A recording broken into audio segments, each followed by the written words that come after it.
So we are back for another episode. Listeners, if it's your first time joining us, welcome. We're pretty sure you're going to love it here, especially if you're a soulful business owner searching for a more heartfelt way of doing business. And if you're a regular listener, we've got another wisdom-packed episode for you as we're joined by yet another fantastic guest as we chat about what sensitivity has to do with visibility. Sammy, do you want to introduce our lovely guest? Yes. So we'd love to welcome Jen Corcoran to the podcast today. Little bit of sort of background on Jen. Jen works with sensitive, introverted, and empathic. Sorry, so tricky one. Getting carried away there. Female coaches, consultants, and trainers to boost their LinkedIn profiles, toot their horns, which I love. Jen's always a big toot horn. And make genuine connections so they're left feeling reinvigorated, confident, and raring to go, and excited to tap into all that prosperity and endless opportunities that LinkedIn offers them, which is lovely. I guess start off, we wanted to kind of bring out the quote that is on the bottom of your email signature, which I love when I saw that and thought it was so perfect for this season's podcast on visibility. So a quote from Brené Brown: in order for connection to happen, we have to allow ourselves to be seen, really seen.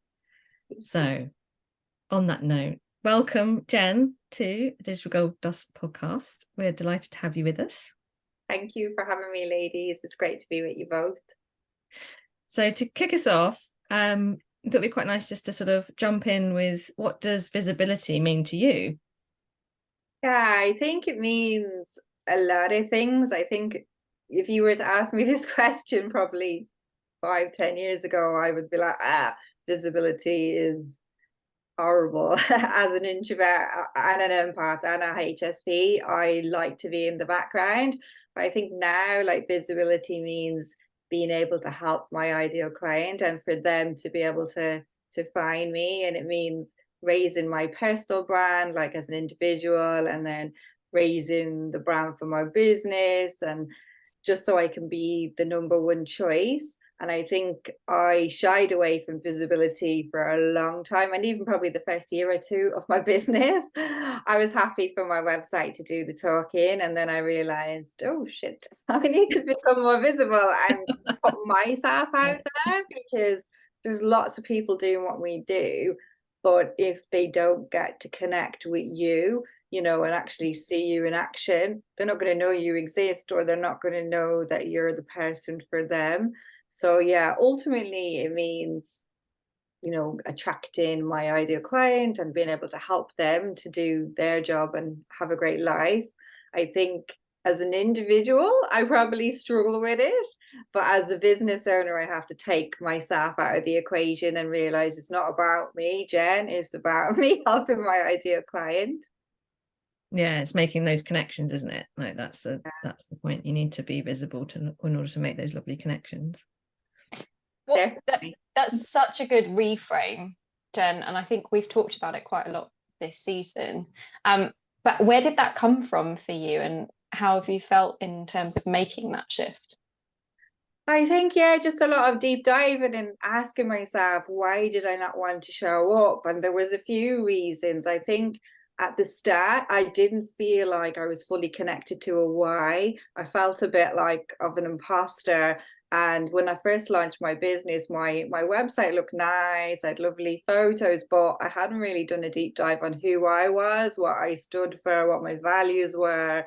There was nothing, there was no mission, there was no vision. It was just like, here's my business, come and buy from me and let's, do business together. So I think once I did that deep dive and I thought, okay, now I'm fully aligned to my mission and my vision, and I feel like there's a purpose, then I was able to become more visible. So that was like a big shift for me. So I think if anyone's listening today and they're like, I hate it, it's usually because you're not connected to a why, or maybe you hate your offering. Sometimes it is, do you know what, I'm not 100% happy with my offer and I know I need to tweak it. and then I'm going to, you know, and then you kind of block yourselves from promoting things because you know it's not quite right, or you don't have the right energy like behind it. So I know in the past that's been another reason why I've, you know, if I've thought, oh, I need to change that, I would stop myself, and I have to kind of have a conversation with myself and go, why are you doing that? And I think once you figure things out, you know, then it's a lot easier to show up. And another thing is market research. I had done no market research at the start. So you're just kind of making up these services thinking, oh, I think this is great. And then nobody else really wants that particular one. So I think once you do that, then you're like, actually, now I'm genuinely serving because people have told me they need this, and now I feel more aligned. So yeah, a few different things like deep dive, market research, connect to my why, all of that good stuff. Amazing. It ties in so much, doesn't it, with kind of like the work we do and the conversations we have with our clients, because it's very similar. And from my perspective, often it is kind of people being like, oh, you know, I don't really want to send people to my website. This doesn't really reflect me anymore. And as you say, it really does put a blocker up. And it's sort of, as you say, getting all those things aligned and definitely tapping into that bigger picture, the bigger mission, and being connected with that, because that helps you overcome that uncomfortableness if that's what you feel. And I think particularly for more introverted people, it doesn't come naturally. You have to kind of really work at it. But if there's something bigger than you in the picture, then it kind of gives you that extra impetus, doesn't it? I think. Yeah, definitely. It takes you out of your own head, and then it's not really about you anymore. And I think anytime I get back into my own head, I have to go and connect to my why again, you know. So you're like, what's happening? You know, I'm getting stuck in my head. So yeah, I think that always connecting to my purpose gets me over myself, and just saying to myself, it's not about you, it's about who you're going to help today. Yeah, that's a brilliant way to look at it. Amazing. We wang on about that constantly. So thanks for helping us bang that drum some more, Jen. Yeah. We're all banging in tune together. So, Jen, I'm curious, what's your take on the relationship between visibility and being highly sensitive or empath? And as an extension of that question, what's been your relationship with this yourself? Yeah, I think if you are an empath or a HSP, like it's all about the energy, and you're going to get stimulated a lot, especially if you're an empath. You're going to be absorbing people's like energy all the time, and their feelings and their emotions. So for me, it's just about having good practices in place, like a lot of time blocking, especially even on LinkedIn. People think I'm on there all the time, and I'm not, because I would be absolutely zonked if I was. So I think like blocking time off in my calendar to do certain things, and just being more focused in shorter spurts works for me. And then just having a good routine as well. Like before I even start doing anything, I have to get my mindset in the right space. So it could be listening to some meditation or an affirmation. And even in the past, I've done hypnosis. Like I've tried everything to kind of get my mindset going, because if the mindset's not right, you're not going to want to be visible. You know, you could have the best plan, the best strategy, the best kind of product or service, but if your mindset is not right, you're not going to execute anything. So I think, yeah, constantly working on my mindset and realizing it's something I need to do every day. It's not just I've got a webinar coming up, or I need to go on and do it now. It's like literally part of my daily routine. And I know if I skip it, even listening to like an affirmation or a meditation, I just don't get in that right headspace as quickly. So I think as sensitive people, we can overthink, we can get blocked, we can fall victim of like perfectionism, procrastination. So it's so important for me to get my energy and my mindset like up, because otherwise I know I can be a perfectionist. I like to say I'm a recovering perfectionist, which I am. It's a struggle because I always want to put my best foot out there. And I think most HSPs do like to go deep and like do their best. They don't really want to go in like just as a superficial. They really want to be, you know, fully like the expert at what they do before they put themselves out there to be judged. So I think, yeah, just making sure the mindset, it's all about the mindset for me, because if the mindset's not there, forget it, nothing's gonna happen. I think it's such an important point that you raise as well, with, you know, that having to be like a daily practice. I think anyone that sees you, and I can obviously, I've been in your world for quite a while now, and I've come to your webinars, and I've the I Am Remarkable workshop, which was brilliant, and obviously part of your LinkedIn group. So I see you in your in your zone of genius a lot, and so it's not obvious that necessarily that behind the scenes that you've got to be doing that work, and it is daily, because anyone seeing you would be like, well, obviously, you know, you're super confident being out there, and you know, wouldn't necessarily think you were kind of more introverted. So it's, yeah, it's kind of that reminder, I think, for people that feel like they haven't kind of got it yet, that it's okay that you need that kind of daily, you know, sort of work to, kind of say, Definitely. to keep that Yeah. mindset. Yeah, I mean, God, it's a struggle. I It find is, it a struggle. I think definitely, and I think it's good to talk about it, because I know the first, I'd say 2 years in my business, I'm like 6.5 years in now, I didn't focus on any mindset work. It was like just kind of, you know, that productivity, oh, I have to put this out, I have to, you know.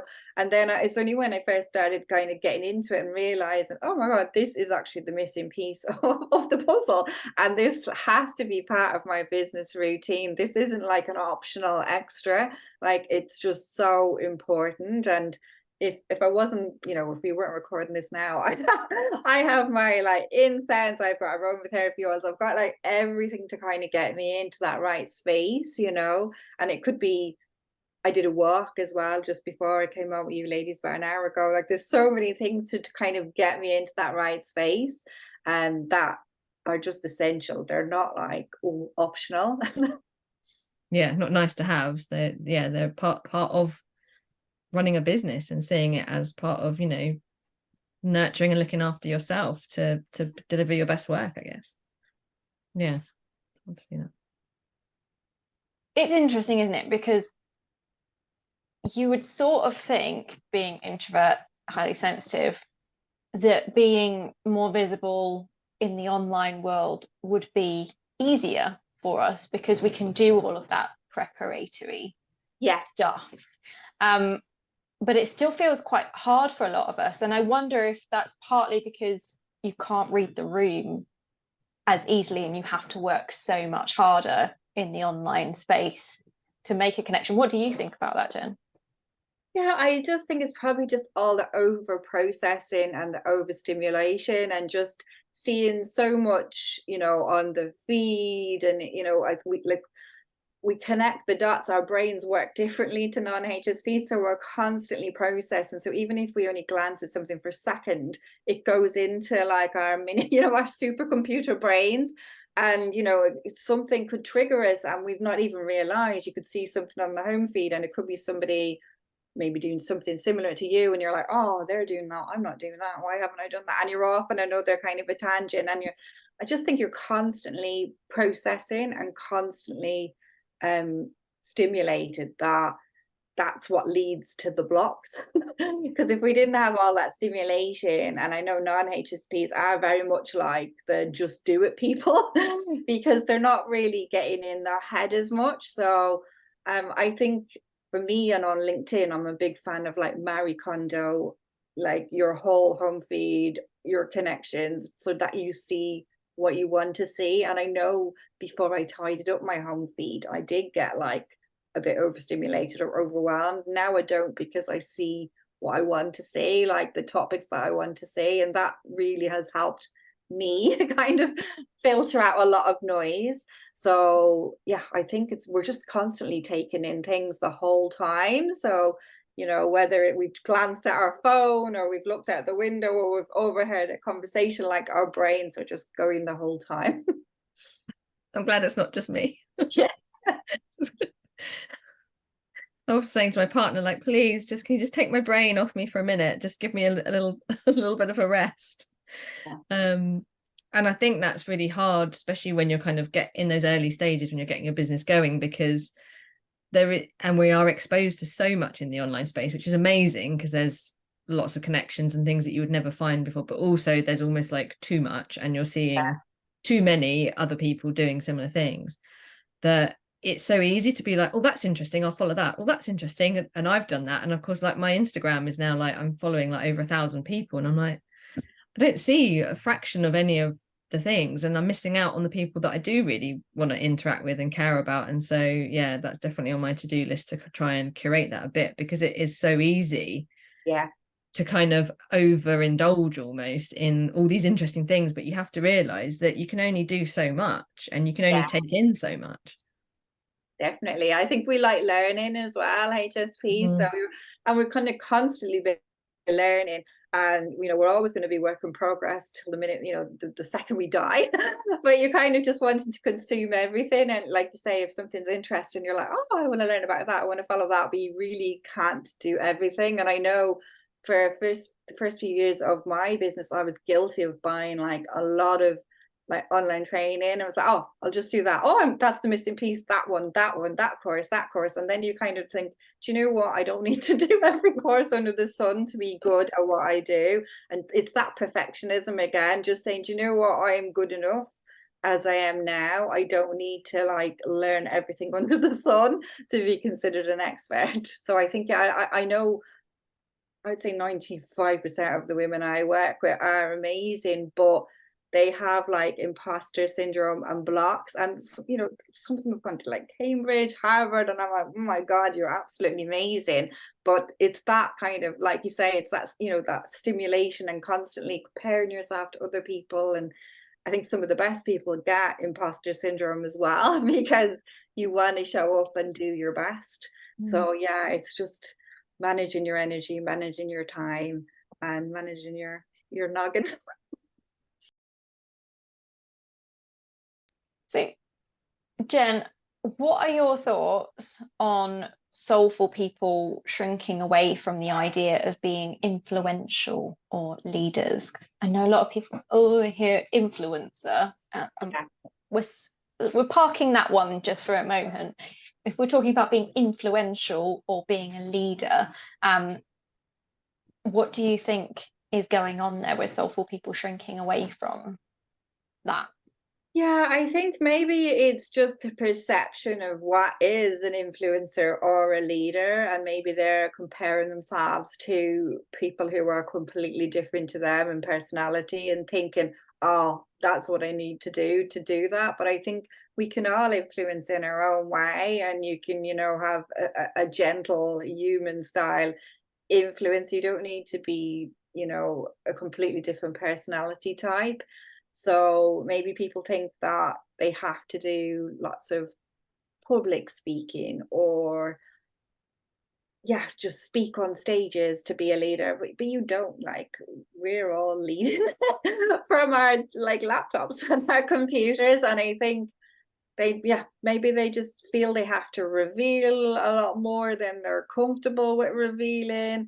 But yeah, I just think we're all like leaders of our own life. We're leading ourselves to life. So, and if you're running a business, you are a leader. So I think it's probably the title, and just that maybe imposter syndrome, just blocks, thinking, what does it mean, but yeah, I usually find that it comes back to comparing yourself to other people. And usually when you do that, it's like I said, anytime I've done it or been triggered, it's always been a completely different personality type.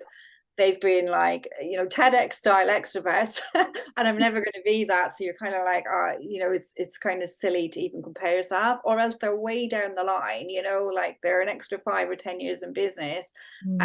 But yeah, just realizing that there's so many different types of leadership. And I know the summit that I'm running next week for like highly sensitive, all of the speakers are highly sensitive, and they are leaders, and they're leading in a different way to non-sensitive people, and they're not kind of out there being something that they're not. So I think you can be a leader, and you can do it in your own way. It's just about being brave and reframing that fear, like I like to call it, feeling excited and ready.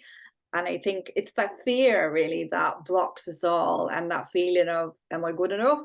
And just working on that. And we all have those blocks. Like, even if you listen to millionaires, billionaires, like, they will have blocks of, am I good enough, and like, just realize that you don't have to be perfect, But I think one of the shifts for me was I have to kind of step up, because if I don't step up, then my ideal clients are going to go to someone else who is not as good as me, who doesn't care as much as me, who's not going to give them as good a service, and they're not going to reach their goals. And it's actually going to give my profession a bad name as well, that everyone is like spammy. So I think by not, stepping into that leadership role, you're doing yourself a massive disservice, which is so sad. And then you're doing your ideal client a massive disservice, because they don't know about you, and they'll continue going to people who are no good, or that they're not syncing with, they're not aligned with, or they will continue to struggle. And I know we're all in business to help people to stop the struggles, whether it is like copywriting or a website or LinkedIn, so I think, yeah, just really connecting with your ideal client gets me over it. And I totally get the resistance to visibility, but I think if you reframe it, and I promise it's never as bad as you think. I think anytime we do something new, our brain will be a bit like, this is a bit outside my comfort zone.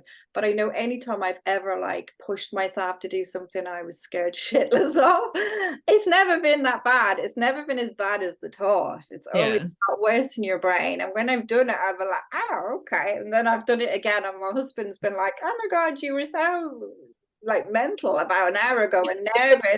And then you're just very like casual. You don't even tell me how it went, and I'm like, oh yeah, it was fine, and he's like, you're always like that. He always says it to me, and he's like, and you're always on to the next thing.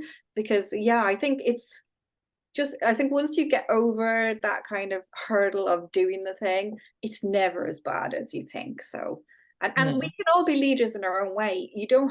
There's no prescribed route to be a leader. You don't have to copy someone else's business model. You don't have to do what they do. You don't have to have their work day. You don't have to do the things that they do. It's about leaning into leading the way that you want to do, like your personality, your energy, your business, your rules. And I think I had blocks with that at the start of my business. It was like, oh, this is what people do in marketing, and this is what I have to do, and this is the service I have to offer. And then then you kind of go, actually, I don't want to do any of this, and just giving yourself permission to do it your way. Yeah, definitely. And I think this is why like conversations like this are so important, I feel. And Lee, you talk about this a lot in terms of like when you step up, then you bring others with you. And so it's kind of having that slightly different role model that isn't the kind of the big extroverted, 10 times personality person that's, out all comfortable up on a stage, that there are other ways to do it. And seeing other people doing it and talking about that, it does lift you up when you see other people kind of, being more visible and getting out there. And, I feel that energy when I go on LinkedIn and, see leading her posts and yours and all the connections going on. You feel like, I want to be part of that, kind of, there's no point me sitting on the sidelines. And it sort of helps give you that sort of boost to do it too. How does LinkedIn play into that with you? Because obviously that's what you've kind of chosen to sort of focus on. Yeah.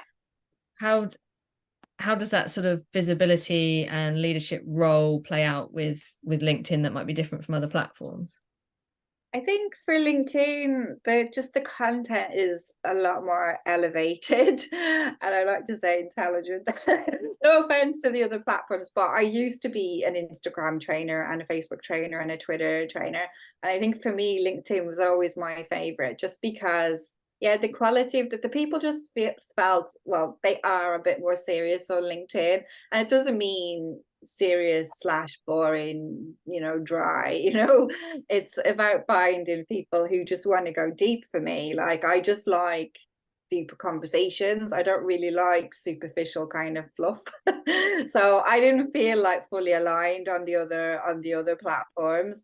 And I think for me, I've always reframed LinkedIn as a social network in my head, as opposed to like social media, in the sense of I can still lead, even if I'm not posting content, I can still, be making valuable connections in the background, and having conversations and taking it offline, which is not really the same as the others. The others are more focused like on relentless content.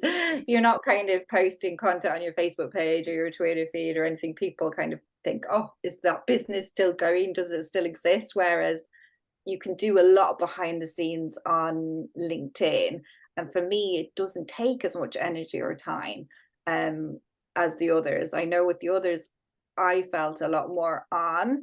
And maybe it's just because they weren't for me. I wasn't just aligned with them.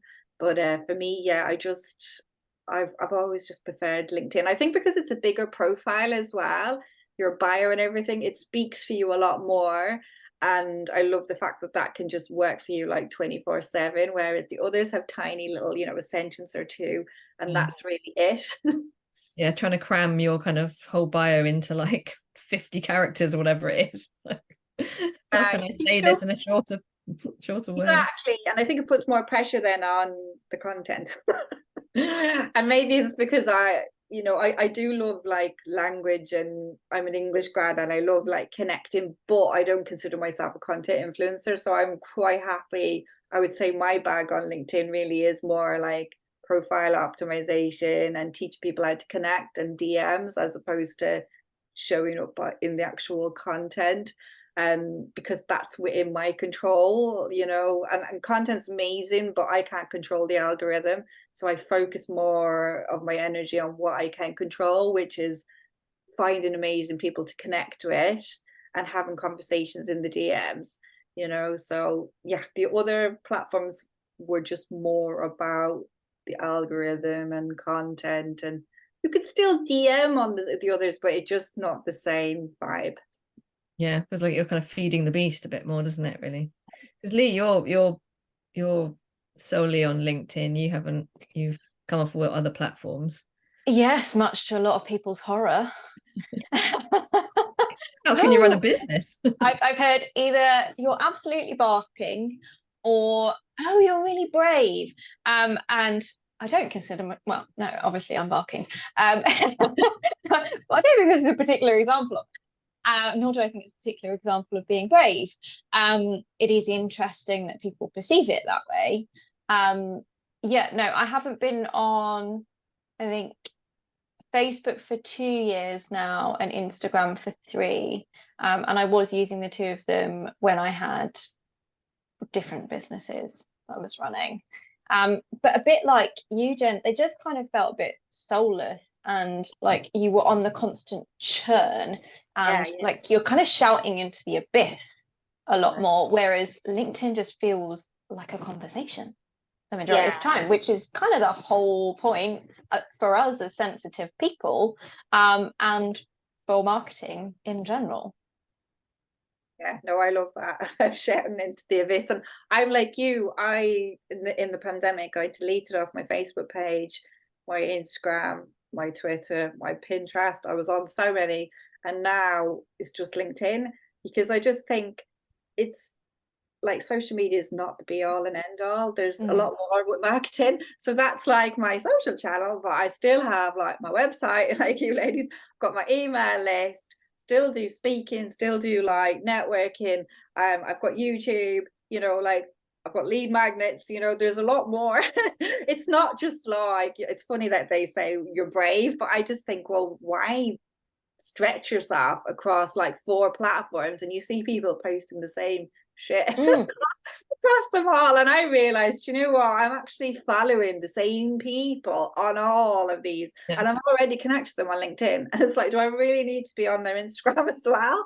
So yeah, I think it's a smart move, and I remember it was like a relief. I thought about it for probably 6 months before I deleted them off. I don't know if you did, Liv. I kept thinking I want to leave. Now I can't. I've got 5,000 followers or whatever. I was a trainer, and then I kept having this fight with myself. And eventually, when I deleted it, it was like, oh, it was such a relief. And then the world didn't collapse. And I still had other stuff to do. You'll still have other marketing stuff that you need to work on, but I think, yeah, it really lightened my load. Like, just I felt so like on the whole time, and it just didn't need to be on 4 platforms. It was crazy. Yes. And just the phone pinging constantly, and oh, you need to respond within X amount of time for the algorithm, and then you need to do the just no. How about we simplify things a little bit? That whole where your attention goes, energy flows thing, I think, is really appropriate here. That is why I only run one platform, because then I can do one thing and do it well, rather than trying to spread myself ridiculously thin, being having my brain slightly fried by all the notifications pinging up constantly that I just can't keep on top of. And feeling like I'm somehow failing at business because you can't sustain that. No, it's amazing how many people you hear say like, oh, that don't enjoy it or feel it's a real struggle to keep up, have a really negative connotation. So, Jen, I suspect I know the answer to this one, but do you think there's scope for sensitive people to not only feel and absorb the energy in a room, because we do, that's part of our gift and the counterpart to the gift, which is sometimes that sucks, but also to influence it, because we can sense it and then we can shift what's going on in the room. Yeah, definitely. I think for me, like on LinkedIn, I don't feel that kind of thing. I might get the kind of the sense in a DM, but it's probably one of the reasons why I love it, because I'm not constantly like getting triggered by everybody's emotions. Whereas if I was in the physical room, then you can absorb. But I think if you are physically in a room, and sometimes like even on a Zoom, you can tell if somebody's energy is off. And I think it's a gift, like when you can actually sense and then just start an honest conversation with people, and just, whether it's supporting them if you can see they're down, or encouraging them, you can like lift the energy, whereas if you ignore if somebody's in a bad kind of a mood, it's just, it's not going to be like a pleasant encounter. But yeah, I definitely think it's one of our super gifts, has been able to like detect. And it actually, like, I couldn't believe it when I realized that only like empaths can do that. Because I used to get so, I don't know about you, but I used to get so frustrated with people and kind of go, my God, could they not see that whatever Mary was, she was in a terrible mood, or that they had just had a fight? Could you not tell? And then, and then realizing actually, no, I couldn't believe it. It like changed my life. Like, because even my husband, I said, did you not see that she wasn't quite herself? And he'd be like, no. But I think it is such a You're gift. reading too much into things. It's funny. My husband used to always say to me, God, you're always body scanning, because I just am like really in tune with my body, and I'm like, oh, I feel a bit whatever. And then when I learned about like being a highly sensitive person, it's like our nervous system works completely different, and we can feel things. So I was kind of like, there you go. I'm just more in tune. But I think it's a gift. I think, yeah. And then just, reacting to that. If you do see people in certain like frames of mind, like don't be afraid to like bring it up, because I think in the past I wouldn't have, but now I'm like, well, it is a gift if you can detect if somebody is not, feeling great, or if they look worried or anything. I definitely think it's good to like chat about it, and try and change. You definitely can influence the energy in any kind of conversation, which is great. Do you think you have to be at a certain place in your journey as an empath to be prepared to do that? No, I think it's like we're all human beings at the end of the day. So it's just one human like connecting with another human and having a chat. And I would never, if somebody reached out and said something to me, I personally would love it to feel seen. And I think a lot of people don't feel seen or heard. So yeah, I just think if it feels good for you, and you know, sometimes sometimes I do give unsolicited advice, but it's usually appreciated. I think you can get a sense of people and whether like they're open to it or not, you know. If they're not, then don't. If they've got that very like closed energy, you can usually feel it. But if you get the sense that they, you know, they're open to it, like definitely just be Yeah. yourself. I think a lot of sensitive people and like soulful business owners will block their sensitivity or try and show up in a different way, and it's actually what's going to make you stand out, you know. Yeah, I think because I mean, certainly from my experience, I think because sensitivity was given such a negative connotation, like, oh, you're too sensitive, don't be too sensitive. And especially like in the workplace or in a, you know, kind of more corporate environment, it's not sort of seen to be the done thing. But I sort of started building my awareness, and then I could, and similar to you, like you just presume that everyone can read the room or read people's emotions like that, and then you realize they can't, or like people just railroad other people. And it took a long time, but then I could start to see that, you know, picking up on those people's energies, it really could shift and change the outcome, where, as you say, if someone's feeling like kind of left out or really disengaged and you kind of bring them in, and it just changes the whole dynamic of the room. And it kind of took a while, but I really did start to see it, as you say, as a superpower. And I think it's sort of, yeah, changing that narrative of being sensitive, you know, it can be influential in its own right. It's just slightly quieter, and it's just slightly, you know, more sensitive in its nature, and it's just not something we're used to, you know, being touted as something that's a positive. It's always generally been a negative. Yeah. Yeah.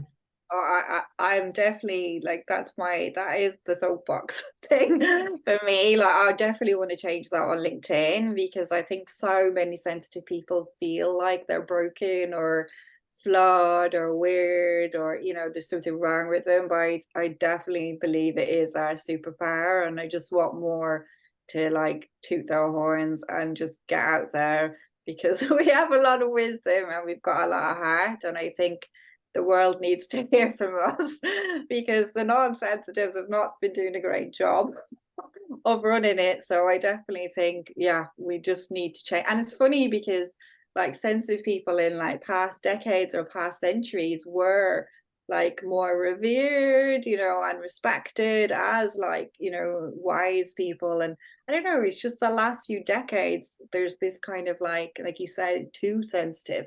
That's like pretty much like a new thing, and I definitely want to change that.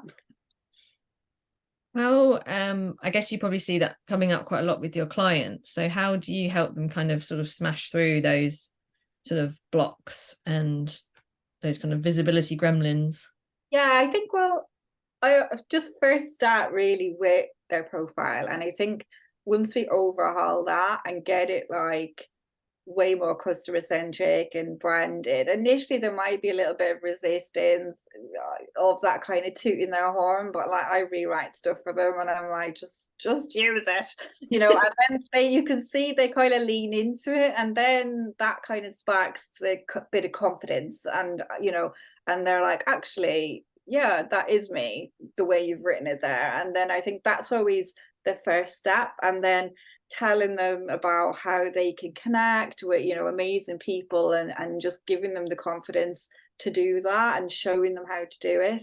And then I think it just clicks then when they see that they can run it the way they want to run it, not like how other people are shouting that you have, you know, to do XYZ.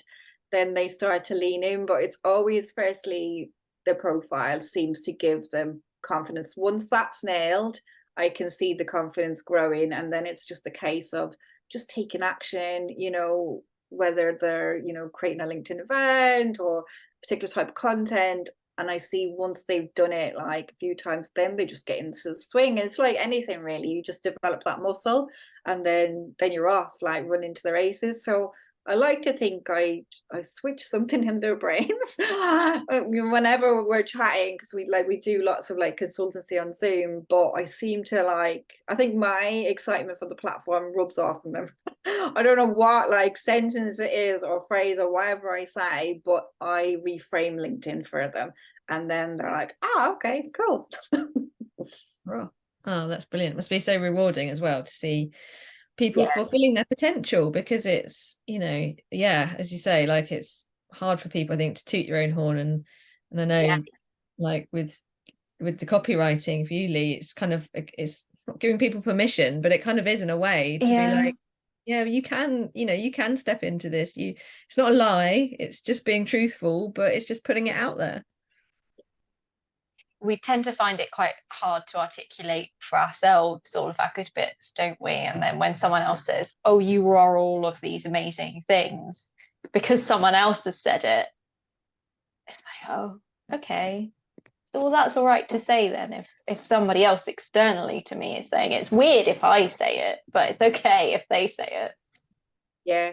No, I totally get it, because I know, like, I struggled with tooting like my own horn, and I think one of the reasons I started doing what I'm doing is I had somebody else like rewrite my LinkedIn profile like years ago, and at the time I was like studying LinkedIn like as a nerd, as a hobby, and then they rewrote it, and I was kind of like, it was good, but I thought, oh, I could actually do better for other people, because they wrote it kind of as in a journalist. They didn't really have the knowledge of LinkedIn. But I definitely did struggle. And even now with my own profile, I kind of have to just like remind myself, get over yourself, get over yourself. If I'm tweaking, it always feels a bit like, oh, this is a bit cringe. But you just have to put your best foot forward, because we only live once, and like there's nearly 1 billion people on there. So if you're not willing to, if you can't confidently say how amazing you are as a business owner, you can't expect anybody else to want to pay you money to work with you. You know, you really can't like dim your light. And I don't know about you ladies, but I know I dim my light for such a long time in corporate. You know, like there was louder voices, and I did a really good job, and I just kind of waited to be noticed as an introvert. And I've learned like, no, you really have to get your voice in the room, like, you know, you really have, because otherwise people just don't realize like what's going on, like, you know. So yeah, I think, yeah, we all have to get our voices out there. More tooting of the horns. Yeah. Yeah, brilliant. I think that waiting to be noticed thing is probably pretty prevalent and a big issue that our listeners and our clients and more people in general just need to get over that idea that people are just going to find you and start buying from you, and this is all going to happen like magic. Yeah, yeah. So similar with the website, it's like kind of, oh, I've got it now, so that's it, it's going to bring people to me. And there's a little bit of, not, you know, truth to that, but you've got to work at it. Like you've still got to, you know, do those other things and have those other channels that will help bring people in. So it all adds up, doesn't it? Definitely. I know I was like that with my website.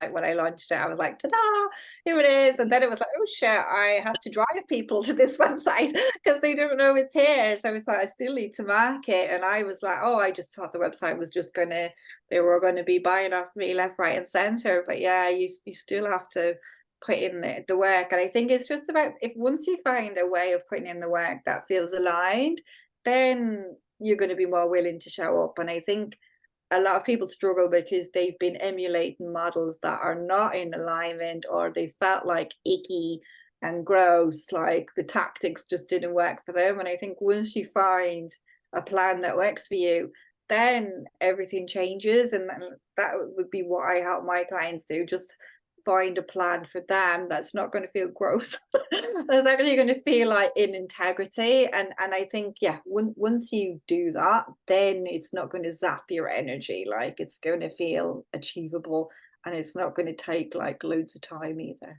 What one thing do you want listeners to take away from this episode? So if we started the phrase, dear soulful business owner, I wish you knew this, what would it be? How would you fill the gap?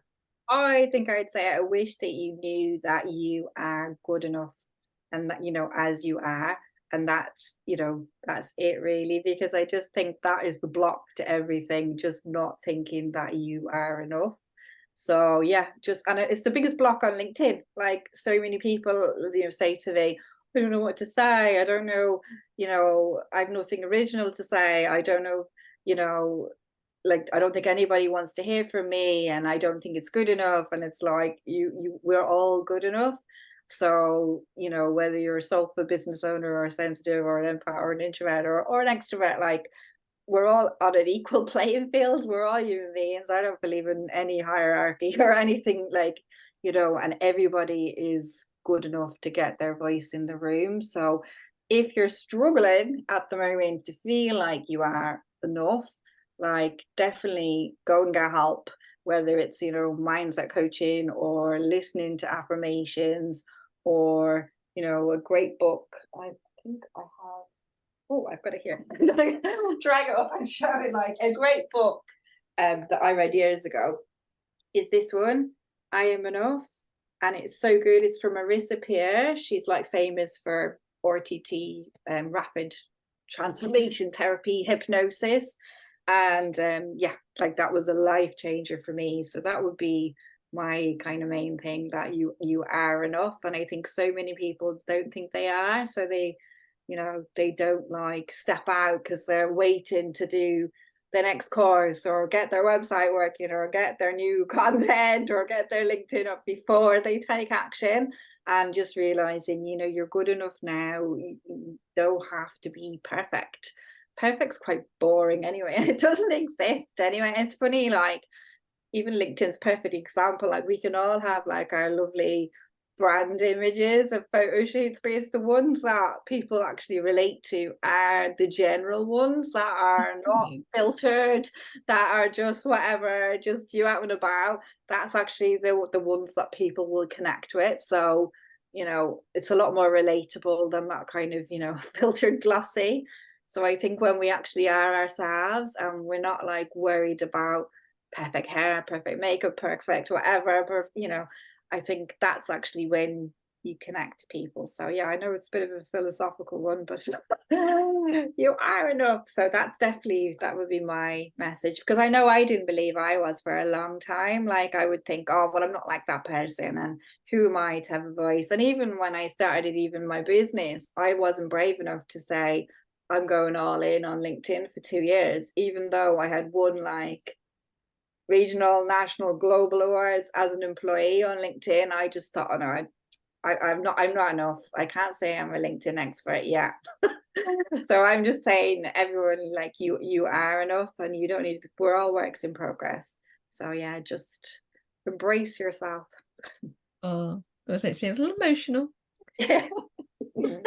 I think that is a beautiful way to end the podcast. And thank you, Jen. You've been a really fantastic guest, and I think our listeners will take a lot away from that.